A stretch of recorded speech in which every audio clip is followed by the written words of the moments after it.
तो आज हम श्रेया चावला जी के साथ, तो कैसे हैं आप? बहुत बढ़िया, आप कैसे हैं? मैं भी बहुत बढ़िया हूँ।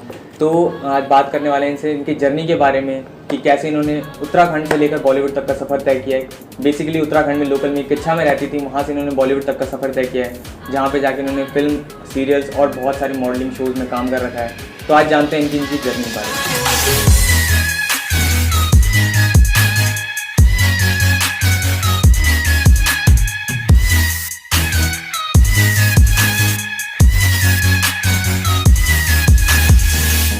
तो श्रेया जी कैसे हैं आप? मैं बहुत अच्छी हूँ, आप कैसे हैं? तो रिसेंटली आपका क्या चल रहा है, इस टाइम पे आपका क्या प्लान चल रहा है?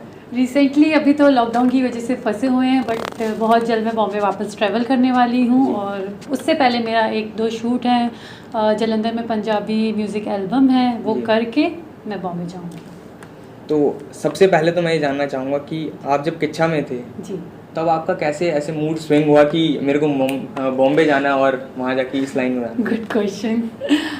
मैं हमेशा से कुछ डिफरेंट करना चाहती थी, कुछ अलग करना चाहती थी। मैं एक 9 to 5 जॉब कभी नहीं करना चाहती थी जी। और इस रीजन में भी मैं, इट्स माय मातृभूमि, गलत नहीं बोलूँगी, बट मैं बाहर निकल के कुछ अलग करना चाहती थी, नहीं रहना चाहती थी यहाँ पे। तो जस्ट मेरे हल्द्वानी में एक क्या बोलते हैं, ऑडिशन हो रहा था, इवेंट हो रहा था, मैं वहाँ गई, मैंने ऑडिशन दिया। उस टाइम पे मैं काफ़ी नर्वस थी जी। तो उन्होंने मुझे बोला कि आपसे नहीं होगा। It was your first time? या it was my first time. तो मेरी मम्मी साथ में थी, तो उनको वो चीज़ बहुत हर्ट हुई कि मेरी बेटी को किसी ने कैसे बोला कि उनसे नहीं होगा, क्योंकि मेरा फर्स्ट टाइम था, बहुत ज़्यादा नर्वसनेस थी और इतने सारे लोग सामने बैठे थे, इसे नहीं होगा। मेरी मम्मी ने बोला ये मेरी बेटी है और ये करके दिखाएगी and she will do it. तब से मैंने बोला कि मम्मी अब हम कुछ करके दिखाएंगे इन लोगों को। तो इंकरेज किया उन्होंने and then we travel to Mumbai in 2014। बस। तो एक एक्टर के लिए सबसे मेन होता है उसका कैमरा फेस करना। जी।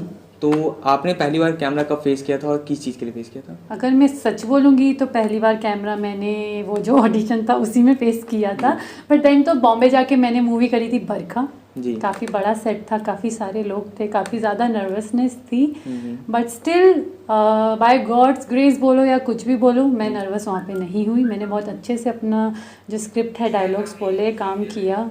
जो डायरेक्टर हैं उन्होंने भी मुझे काफ़ी प्रेज़ किया कि वेल डन, बहुत अच्छा आपने किया। तो मेरा वहाँ से डर सारा निकल गया था। इसी लगातार आप सिलसिले में बात करें तो फिर इसके बाद आपने कौन सा काम किया? सबसे पहला काम आपका यही था? बरखा मूवी जो मैंने करी। तो इसके बाद आपने कौन सा काम इसके बाद मैंने जसलीन मथारू जो बिग बॉस फेम है जी जी, उनके साथ मैंने डर्टी बॉस में काम किया है। डर्टी बॉस जो कि एक फिल्म थी जी, as a parallel lead. Then उसके बाद मुझे उतरन सीरियल मिला, मैंने उसमें कैमियो किया 15 से 20 दिन का। उसके बाद मैंने मिस इंडिया के लिए ट्राई किया था, जो कि मेरा एक बहुत बड़ा ड्रीम था। मुझे आज भी वो गिल्ट लगता है क्योंकि मेरा पासपोर्ट नहीं था, उस वजह से मैं वहाँ सेलेक्ट नहीं हो पाई थी। तो फिर आपने सोचा नहीं सेकंड टाइम ट्राई करना चाहिए उसके लिए? नहीं, फिर मैंने नहीं सोचा। एक बार मुझे वो चीज़ जब डीमोटिवेट हो जाती है, मैं दोबारा नहीं करती हूँ। तो इसी सीरीज़ में बात करते हैं कि फर्स्ट आपने वर्क किया वो बरखा मूवी में, और उसके बाद सेकंड आपका था जो आप बता रहे थे डर्टी बॉस जी। उसके बाद थर्ड वर्क दैट सीरियल उतरन।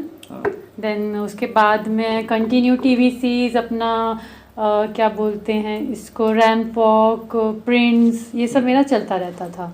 इसी के साथ साथ मैं अपना लाइफ आगे वहाँ पे बढ़ा रही थी। नेक्स्ट क्वेश्चन में बात करते हैं कि कास्टिंग काउच के बारे में। आपने कास्टिंग काउच वर्ड सुना होगा?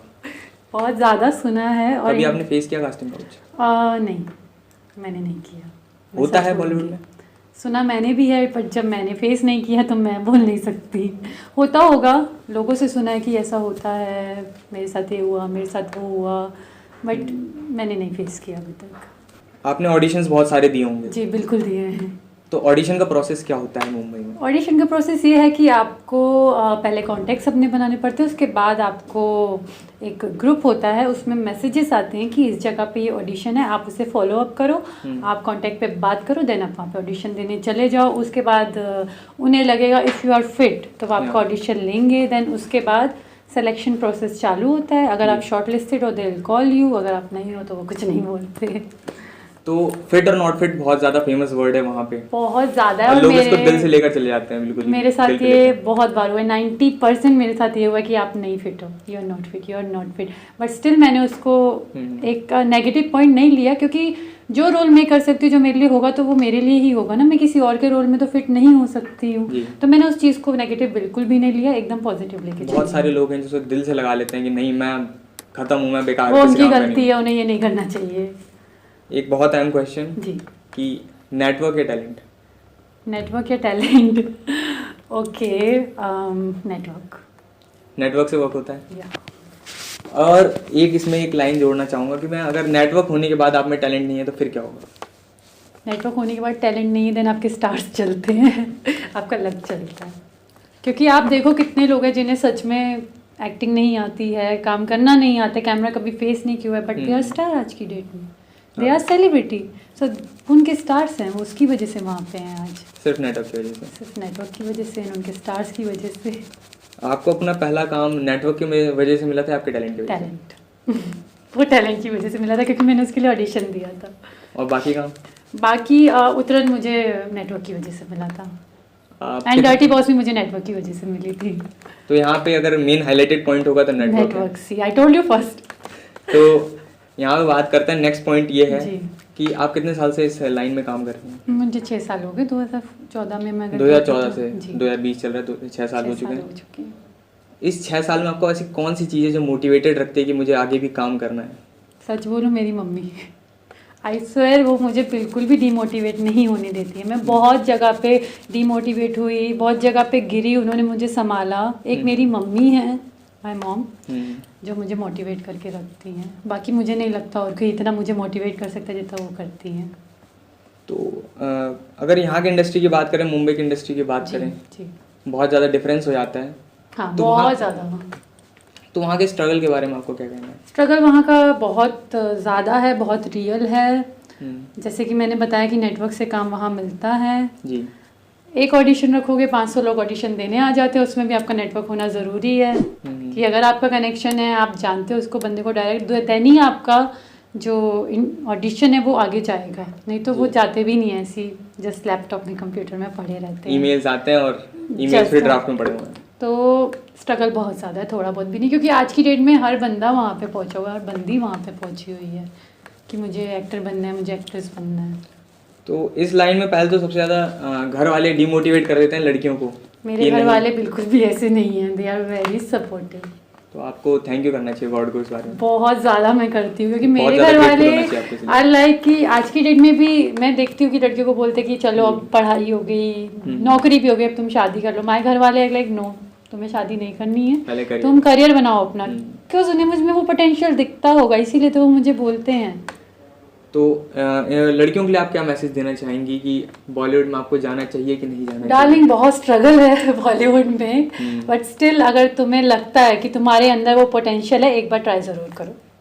अगर पैशन है उसका, पैशन है, पैशन बहुत बड़ी चीज़ है। क्योंकि कॉल टाइम होते हैं सुबह 6 बजे के, 7 बजे के, आप 10 बजे पहुँच रहे हो, वो नहीं चलता है। तो पैशन होना बहुत ज़रूरी है, टाइम पे पहुँचना बहुत ज़रूरी है। वहाँ पे तुम्हारे अंदर लगता है तुम्हें कि तुम सच में कर सकती हो, जाओ एक बार ट्राई ज़रूर करो। एक निराशा लेके मन में मत बैठो, यार मैंने ट्राई ही नहीं किया, गिल्ट लेके मत बैठो। कोई याद है आपने? मुझमें गुस्सा बहुत जल्दी आता है मुझे, और वो ठंडा भी हो जाता है उतनी देर में। शॉर्ट टेम्पर्ड बहुत हूँ। उसके अलावा मैं यही बोलना चाहूँगी कि मैं गुस्से में किसी को कुछ और भी बोलूँ तो उसे बुरा मत माने वो, बस, क्योंकि मैं थोड़ी देर बाद खुद ही भूल जाती हूँ। और कुछ मेरे अंदर है ऐसा नहीं, I am very down to earth. सबसे पहले तो आप एक एक्टर हैं जी, मॉडल भी हैं साथ साथ जी। तो मॉडलिंग में आपने मॉडलिंग सीखी थी कहीं? नहीं। एक्टिंग? नहीं, सब देख देख के सीखा मैंने। तो यहीं पे एक क्वेश्चन है कि किसी को अगर एक्टर बनना है तो उसको एक्टिंग सीखना ज़रूरी है कि नहीं? देखो, एक्टिंग जो है वो आपके अंदर होती है, वो एक कीड़ा है। अगर आपके अंदर है और आप अपने आप को ग्रूम करना चाहते हो तो आप बिल्कुल सीखो, ज़रूरत है। अगर आपके अंदर वो चीज़ ही नहीं है एक्टिंग करने का, एक होता है ना हुनर, जज्बा, सबके अंदर एक टैलेंट होता है, नहीं है तो मेरे ख्याल से एक्टिंग क्लासेस भी वेस्ट हैं, वो वर्क नहीं करेगा। नहीं, दैट विल नॉट वर्क। जब आप पहली बार सेट पे गए थे जी, तो आपके अंदर कैसा फील हो रहा था, कि आप कैसा फील कर रहे थे उस टाइम पे, और कैसा माहौल था? नर्वस। सब अपने काम में बिजी थे, हेयर ड्रेसर, मेकअप दादा, लोग थे वहाँ पे, स्पॉट, पूरी टीम सब अपना अपना काम कर रही थी। And I was like okay ये सेट होता है, ये मेरी वैनिटी है। थोड़ी सी नर्वस थी, थोड़ी सी हिचकिचाहट थी, लोग से बात करने में थोड़ा सा एक हो रहा था कि यार इनसे कैसे बात करूँ, मैं तो नहीं हूँ, अलग हूँ। बट धीरे धीरे टाइम के साथ कॉन्फिडेंस बिल्ड होता गया और इतना बिल्ड हो गया कि आज मैं आपके सामने बैठी हूँ, आप देख सकते हो मुझे बिना नॉन स्टॉप बोले जा रहे जी। तो इंटरव्यू अगर फिनिश करते हैं तो मैं एक बात बताऊँ आपको इंटरव्यू फिनिश करते से पहले जी कि हमारा जो इंटरव्यू उसके लास्ट में एक टैगलाइन आता है, जैसे फिल्म में आता है द एंड, वैसे हमारे इंटरव्यू में आता है जस्ट अ बिगनिंग, बिल्कुल उसके उल्टा। ओके, ये इसके पीछे भी एक रीज़न है। ये रीज़न ये है कि हम लोग जब शूट कर रहे थे ये चीज़, तो हमने सोचा कि यार जब फिल्म ख़त्म होती है तो उसमें हीरो हीरोइन मिल जाते हैं, माँ बाप मिल जाते हैं, भाई बहन मिल जाते हैं, सब कुछ मतलब हैप्पी हो जाता है। हाँ जी। लेकिन वहीं पे डायरेक्टर लिख देते हैं दी एंड, खत्म। हाँ, तो जबकि that's not the the and. हाँ, तो फिर वहीं से हमने ये सोच निकाली कि नहीं यार दी एंड नहीं होना चाहिए, जस्ट अ बिगनिंग होना चाहिए। तो वहीं से हमारी टैगलाइन है जस्ट अ बिगनिंग। तो एक बार कैमरे की तरफ देख के बोलेंगे just a beginning, just a beginning. तो आप क्या संदेश देना चाहेंगे हमारे ऑडियंस को, या फिर कुछ बोलना चाहेंगी? तो it's just not about acting. आप किसी भी फील्ड में हो, whether it is corporate field, या आप एक हाउसवाइफ ही हो, या फिर आप बाहर पर डे वेजेस पे काम करते हो, हिम्मत कभी मत हारो। हिम्मत जिस दिन आप हारोगे आपका हौसला टूट जाएगा, उसके बाद आप खाना भी अपने हाथ से नहीं खा सकोगे। एक नॉर्मल बात मैंने बोली है। तो अपना मोटिवेट अपने आप को करके रखो, हिम्मत अपनी बना के रखो, नेवर लूज हो। So guys don't forget to like, share and subscribe Filmi Chanakya. ये हैं चंदन जी, मुझे इनसे बात करके बहुत अच्छा लगा आज, और इनका चैनल जो है बहुत अच्छा मैसेज देता है लोगों को, तो सब्सक्राइब करना बिल्कुल मत भूलिएगा। ओके, तो फिर मिलते हैं, see you soon, just a beginning.